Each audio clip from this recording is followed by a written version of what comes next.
Students, most important question है जो आपको देख के जाना जरूरी है। और ये क्वेश्चंस जो हैं अगर आपने देख लिए हैं और आपको आते हैं तो आप एग्जाम की प्रिपरेशंस कर चुके हैं, इसका मतलब। तो पहले क्वेश्चन से बात करें जो आपके बहुविकल्पीय प्रश्न आएंगे।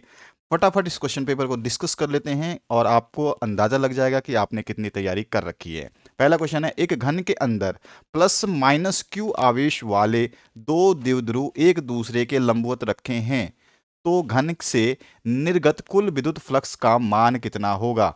ऑप्शंस आपके सामने हैं। चार ऑप्शंस हैं, क्यू बाई एप्सिलॉन नॉट, और बी ऑप्शन है 4 क्यू बाई एप्सिलॉन नॉट और शून्य, और द जो ऑप्शन है इसमें 2 क्यू अपॉन एप्सिलॉन नॉट। तो आपको देखना है कि इसमें से कौन सा आंसर सही होगा। नेक्स्ट जो पार्ट है, मैं क्योंकि आंसर आपको डिस्कस इसलिए नहीं कर रहा हूं कि ये लास्ट मोमेंट है, आपने जितनी तैयारी कर रखी है उतना ही बेहतर होगा, क्योंकि आपके पास अब समय बचा नहीं है। और इससे पहले मैंने आपको 3 या 4 पेपर मैंने फिजिक्स के दे दिए थे, अगर आपने उनको देखा होगा तो कुछ ना कुछ पॉसिबल है कि आप लोग जो है अच्छा कर पाएंगे। सेकंड क्वेश्चन यहाँ पे पूछा गया, किरचॉफ के प्रथम एवं द्वितीय नियम आधारित है। तो ये किस पे आधारित है? आवेश तथा ऊर्जा संरक्षण के नियम पर, या फिर धारा तथा ऊर्जा संरक्षण के नियम पर, या द्रव्यमान और आवेश संरक्षण के नियम पर, या इनमें से कोई नहीं।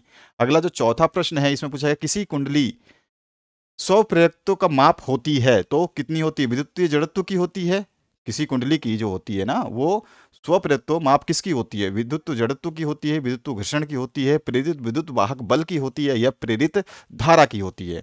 अगला जो क्वेश्चन है इसमें पूछा गया, किसी पदार्थ की आपेक्षिक परगम्यता 1.00001 है तो EF होगा। तो इसका EF आपको निकालना है, कितना होगा ये आपको बताना है। अगर आप निकाल सकते हैं तो इसका आंसर आपके सामने यहाँ पर दिया गया है कि EF क्या होगा। लोह चुंबकीय होगा, अणुचुंबकीय हो, प्रतिचुंबकीय, इनमें से कोई नहीं। इसके बाद जो नेक्स्ट क्वेश्चन है इसमें पूछा गया, निम्नलिखित में से विद्युत चुंबकीय वर्णक्रम में नहीं है, यानी कि विद्युत चुंबकीय वर्णक्रम में कौन सा नहीं होता है ये आपको बताना है। तो कौन सी किरणें नहीं होती हैं, कौन सी होती हैं, ये आपको मैंने पहले के वीडियोस में बता रखा है। इसके बाद जो नेक्स्ट क्वेश्चन है, फोटोन की ऊर्जा है। तो फोटोन की ऊर्जा का आपको यहाँ पे फॉर्मूला दिया गया है, कौन सी फोटोन की ऊर्जा होती है ये भी आपको पता होना चाहिए। अगर हमने आपको जो फिजिक्स के पेपर सॉल्व करवा के दिए हैं, अगर आपने उन फिजिक्स को ढंग से समझा है तो आपको ये कोई भी दिक्कत नहीं होने वाली। अगला जो क्वेश्चन है इसमें ABC दे रखा है, दी गई सारणी या सत्यता सारणी किस गेट की है, उसका नाम आपको बताना है। जो यहाँ पर आपको A, B और C दे रखा है, यहाँ पे जो आउटपुट आपको दिखाई दे रहा है इससे आपको अंदाजा लगाना है कि ये नांड गेट है, नोर गेट है, एंड गेट है, या और गेट है। आठवां जो प्रश्न है MCQ का, इसमें पूछा गया, LR परिपथ का शक्ति गुणांक होता है। तो LR परिपथ का जो है शक्ति गुणांक कौन सा होता है ये आपको बताना है। ऑप्शंस आपके सामने हैं जिसमें आपको दिए गए हैं, इन ऑप्शंस को देखिए। पहला ऑप्शन जो है इसमें दिया गया R प्लस में ओमेगा एल। यहाँ पे जो ऑप्शन अगर आपको धुंधला दिखाई दे रहा है, एक्चुअली ये पेपर ही थोड़ा सा धुंधला है, तो इसका जो पहला ऑप्शन दिया गया है ये आपको दिया गया है R प्लस ओमेगा एल। तो यहाँ पे मैं लिख देता हूँ इसको, अगर आपको दिखाई नहीं दे रहा है तो R प्लस ओमेगा एल जो है यहाँ पर दिया गया है पहले ऑप्शन में। दूसरे ऑप्शन में ओमेगा एल अपॉन में कैपिटल R दिया गया है। तीसरे ऑप्शन में जो है आपको R अपॉन में R माइनस ब्रैकेट के अंदर ओमेगा एल दिया हुआ है, ठीक है। और इसमें जो है नीचे वाले को अंडर रूट में दिया गया है, ठीक है। और जो है आपका अंतिम ऑप्शन, इसमें जो है आपको क्या दिया गया है, इसमें दिया गया है r square minus omega l का होल स्क्वायर, और ये भी अंडर रूट में है आपका, और इसके बाद में अपॉन में इसके आर दिया गया है। तो ये ऑप्शंस हैं, जो चारों ऑप्शंस आपको यहाँ पे नहीं दिखाई दे रहे होंगे तो मैंने यहाँ पे लिख दिया है। अब आगे बढ़ते हैं नेक्स्ट क्वेश्चन की तरफ। किसी चल कुंडली धारामापी में विक्षेप और उसमें प्रवाहित धारा में संबंध आपको बताना है। किसी चल कुंडली और धारामापी में विक्षेप और उसमें प्रवाहित धारा, जो प्रवाहित धारा हो रही है इसमें फ्लोइंग करंट है, तो उसके अंदर जो है आपको बताना है संबंध क्या होता है। और क्वेश्चन में जो आपसे दिया गया है संबंध, उस संबंधों को अगर आप देखते हैं तो पहला जो है I is directly proportional to tan theta, यहाँ पर जो ऑप्शन है ये I is directly proportional to tan theta है। और बी ऑप्शन में जो है आपको बोला गया है I is proportional to theta, और यहाँ पर जो है आपका I is proportional to theta square, और अगेन जो है I इज प्रोपोर्शनल टू 1/θ। तो इस तरह से ये ऑप्शंस दिए गए हैं। नेक्स्ट जो है आपका क्वेश्चन, रिक्त स्थानों की पूर्ति। आपका अंदाजा लग रहा होगा कि आपने कितनी अच्छी तैयारी कर ली है, इनके आंसर्स अगर आप दे पा रहे हैं तो। विद्युत क्षेत्र की तीव्रता E और विभव V के संबंध जो है वो लिखना है आपको खालिस्तान में, और इसके बाद जो नेक्स्ट है, गैल्वेनोमीटर एक विद्युतीय उपकरण है जिसकी सहायता से खाली स्थान की माप की जाती है। इसके बाद जो नेक्स्ट क्वेश्चन है, लेंज का नियम खाली स्थान का संरक्षण के सिद्धांत से संबंधित है। क्वेश्चंस याद आ रहे होंगे, मैंने अगर आपने सारे वीडियो देखे होंगे तो इसमें से बहुत सारे क्वेश्चंस आपको याद आएंगे कि हाँ ये क्वेश्चंस तो मैंने पढ़ा था उस वीडियो में या उस वीडियो में। जिन दो तरंगों के बीच कालांतर नियत रहता है उन्हें खाली स्थान कहते हैं। तो उन्हें क्या कहते हैं ये बताना है। अब यहाँ पर निम्न प्रश्नों के उत्तर जो है एक पंक्ति में देना है, जिसमें आपसे क्या पूछा गया है, चालक की धारिता किन कारकों पर निर्भर करती है। दूसरा जो क्वेश्चन है, पृथ्वी को एक गोलीय चालक मानते हुए इसकी धारिता की गणना कीजिए जब इसमें त्रिज्या जो है आपको 6.4 × 10⁻⁴ दे रखी है यहाँ पर 6, ठीक है, 10⁻⁶ मीटर है, ये आपको बता देता हूँ। अब इसके बाद में मीटर सेतु में संतुलन बिंदु प्राय मध्य भाग में क्यों प्राप्त करते हैं, इसका रीजन आपको बताना है। नेक्स्ट जो है, प्रकाश के तरंग सिद्धांत की कमियां बताइए। नेक्स्ट जो क्वेश्चन है, स्थायी चुंबक बनाने के लिए ऐसे पदार्थ का प्रयोग क्यों किया जाता है जिसकी निग्राहिता अधिक होती है। अगला जो प्रश्न है इसमें पूछा गया है, निकटवर्ती कुंडलियों के एक युग्म का अन्योन्य प्रेरकत्व दिया गया है आपको, और ये कितना दिया गया है, ये आपको दिया गया है टोटल 1.5, ठीक है, 1.5 दिया गया है। 1.5 हेनरी होना चाहिए यहाँ पे, ये आपका जो मीटा हुआ होगा शायद, तो यहाँ पे ये एच होना चाहिए, ठीक है, 1.5 हेनरी है। यदि एक कुंडली में धारा जो है 0.5 सेकेंड 0.5 सेकेंड में 0 एम्पियर से 20 एम्पियर तक परिवर्तित होती है तो दूसरी कुंडली से बद्ध चुंबकीय फ्लक्स में कितना परिवर्तन होगा, ये आपको बताना है कि कितना परिवर्तन होगा। इसके बाद जो नेक्स्ट क्वेश्चन है उसकी बात करते हैं। तो यहाँ पर जो है डाटा जो मिटा हुआ तो मैंने बता दिया आपका ये एच है, और बाकी यहाँ पे कोई डाटा मिटा हुआ नहीं है। और कोई दो मैक्सवेल समीकरण लिखिए, आपको जो भी मैक्सवेल समीकरण याद है वो उनको लिख देना है, कोई भी दो मैक्सवेल समीकरण।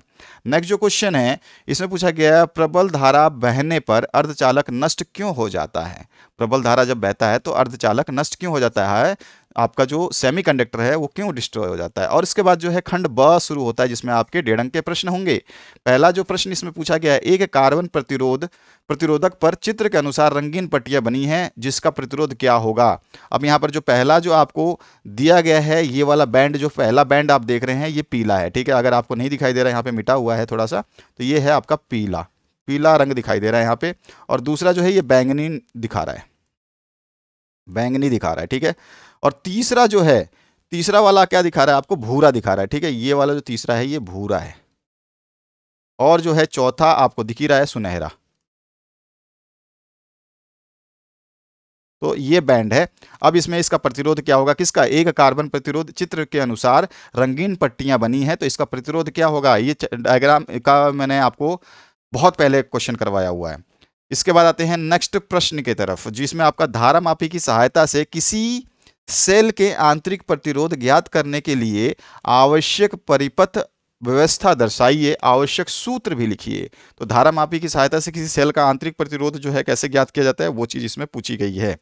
नेक्स्ट जो क्वेश्चन है इसको देखिए, इसमें बोल रहा है अनुनादी परिपथ से क्या अभिप्राय है, और श्रेणी अनुनादी परिपथ के लिए आवश्यक प्रतिबंध तथा अनुनादी आवर्ती का व्यंजक लिखिए। तो यहाँ पे आपको व्यंजक लिखना है, ठीक है। ये 1.5 अंकों के सारे प्रश्न हैं। इसके बाद जो आपसे अगला प्रश्न 8वां पूछा गया है, इसको देखिए, एक छोटी दूरबीन के अभिदृश्यक तथा नेत्रिका की फोकस दूरियां जो है ये आपको दे रखी है 192, ठीक है, कितनी दे रखी है, 192 दे रखी है। और उसके अलावा क्या दे रखा है आपको इसमें, वो 8 सेंटीमीटर है। तो 192 भी है और 8 सेंटीमीटर है, दोनों चीजें हैं, 192 और 8 सेंटीमीटर है जो नेत्रिका की छोटी दूरबीन के अभिदृश्यक तथा नेत्रिका की फोकस दूरियां, ठीक है। और इसकी आवर्धन क्षमता यानी मैग्निफिकेशन की बात कर रहा है, तथा दोनों लेंसों के बीच की दूरी यानी कि डिस्टेंस बिटवीन द लेंस की बात कर रहा है, वो आपको जो है ज्ञात करनी है, फाइंड करनी है, ठीक है। नेक्स्ट जो आपका 9वां प्रश्न है ये मिटा हुआ है, लेकिन कोई घबराने की बात नहीं है, मैं आपको पढ़ के बता देता हूं कि इसमें क्या लिखा होगा मे बी। तो इसमें देखिए आपका जो ये प्रश्न है इसमें बोल रहा है विभेदन क्षमता से आप क्या समझते हैं, विभेदन क्षमता से आप क्या समझते हैं, लिख लीजिएगा, विभेदन क्षमता से आप क्या समझते हैं, सूक्ष्मदर्शी की विभेदन क्षमता किस प्रकार बदलती है, ठीक है, दोबारा बोल रहा हूं इस क्वेश्चन को, विभेदन क्षमता से आप क्या समझते हैं, यहाँ पे क्वेश्चन मार्क है, उसके बाद में लिखा हुआ है सूक्ष्मदर्शी की विभेदन क्षमता किस प्रकार बदलती है, ये आपको बताना है। 1.5 अंक का प्रश्न है और इसमें किस प्रकार बदलती है, यानी कि इसमें 2 कंडीशंस हैं। पहला जो है, अगर तरंग दैर्घ्य जो है घट जाए तब, यानी तरंग दैर्घ्य घटने पर, यहाँ पे घटने पर है या घटाने पर है, ठीक है। और जो है आपसे बोला गया दूसरा, अभिदृश्यक लेंस का द्वारक घटाने पर, अभिदृश्यक लेंस का द्वारक घटाने पर, तो ये कैसे सूक्ष्मदर्शी की विभेदन क्षमता जो है किस प्रकार बदलेगी इन दोनों कंडीशन में, तो 1.5 अंक का ये प्रश्न है। 2 कला संबंध प्रकाश तरंगों के आयाम 3:1 हैं, ठीक है, 3:1 हैं। इन तरंगों से प्राप्त व्यतिकरण प्रारूप से अधिकतम एवं न्यूनतम तीव्रताओं का अनुपात ज्ञात करना है आपको, ठीक है। 2 कला संबंध प्रकाश की तरंगे जिनका आयाम जो है 3:1 दे रखा है, इन तरंगों से प्राप्त व्यतिकरण प्रारूप में अधिकतम और न्यूनतम तीव्रताओं का अनुपात क्या होगा, ये आपको प्राप्त करना है। अगला जो क्वेश्चन है इसमें 11 नंबर, इसमें बोला गया है प्रकाश विद्युत प्रभाव के संदर्भ में निरोधी विभव को परिभाषित कीजिए। निरोधी विभव की परिभाषा, ठीक है, और निरोधी विभव का मान किस पर निर्भर करता है, यह भी आपको बताना है, ठीक है। नेक्स्ट जो क्वेश्चन है, एक अल्फा कण तथा एक प्रोटॉन को विराम अवस्था से समान विभवांतर यानी बी पर त्वरित किया गया है। इन कणों से संबंध डी ब्रोगली तरंग दैर्घ्य का अनुपात ज्ञात कीजिए।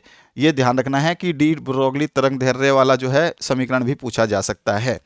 इसके बाद जो नेक्स्ट क्वेश्चन है इसमें पूछा गया है भंवर धाराएं किसे कहते हैं, इसके 2 उपयोग जो है आपको लिखने हैं। सारे 1.5 अंक के प्रश्न चल रहे हैं अभी। किसी ऊर्जित हाइड्रोजन के इलेक्ट्रॉन की ऊर्जा जो है आपको -3 कितनी दे रखी है, -3.4 इलेक्ट्रॉन वोल्ट दे रखी है, -3.4 इलेक्ट्रॉन वोल्ट दी गई है। इस इलेक्ट्रॉन का कोणीय संवेग ज्ञात करना है आपको। क्या करना है आपको सर, कोणीय संवेग को ज्ञात कर देना है, ठीक है। अब जो है इसके कोणीय संवेग को ज्ञात कर लेंगे, और दिया है nवीं कक्षा में इलेक्ट्रॉन की ऊर्जा जो है En दिया गया है, ये -13.6 अपॉन में n² eV है, तथा जो आपको H दिया है, जो प्लांक नियतांक जो है इसमें दे रखा है, क्योंकि इसमें आपका ऊर्जित हाइड्रोजन, इसमें 6.6 इंटू 10⁻34 जूल सेकंड दिया गया है, -34 है यहाँ पर, -34 जो है इसकी पावर है, ध्यान रखना है। इसके बाद जो आपका नेक्स्ट क्वेश्चन है 15 नंबर, इसमें है प्रति एकाक आयतन में सुग्रहित चुंबकीय ऊर्जा समानांतर पट्टिका सांद्रित्र में प्रति एकाक आयतन स्थिर वैद्युत ऊर्जा के किस प्रकार अनुरूप है, यानी कि प्रति एकांक आयतन में सुग्रहित जो चुंबकीय ऊर्जा समांतर पट्टिका संधारित्र के प्रति या में प्रति एकांक आयतन स्थित वैद्युत ऊर्जा के किस प्रकार अनुरूप है, के किस प्रकार अनुरूप है। अब खंड जो आपका स आ गया, इसमें 2 अंकीय प्रश्न देखेंगे हम।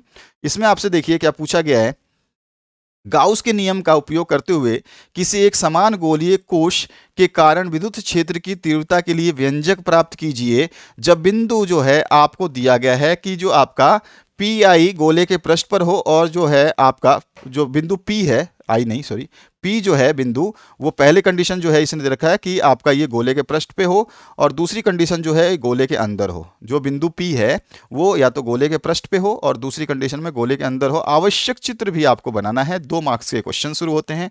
17वां क्वेश्चन है, एम्पियर के नियम का उपयोग करते हुए एक अत्यधिक लंबी परिनालिका के अक्ष पर चुंबकीय क्षेत्र का व्यंजक प्राप्त कीजिए, और आवश्यक जो चित्र है उसको भी बनाना है आपको। और जो 18वां क्वेश्चन है ये भी 2 नंबर का है, नाभिकीय विखंडन से क्या तात्पर्य है। यूरेनियम 235 के परमाणु में विखंडन क्रिया का समीकरण दीजिए।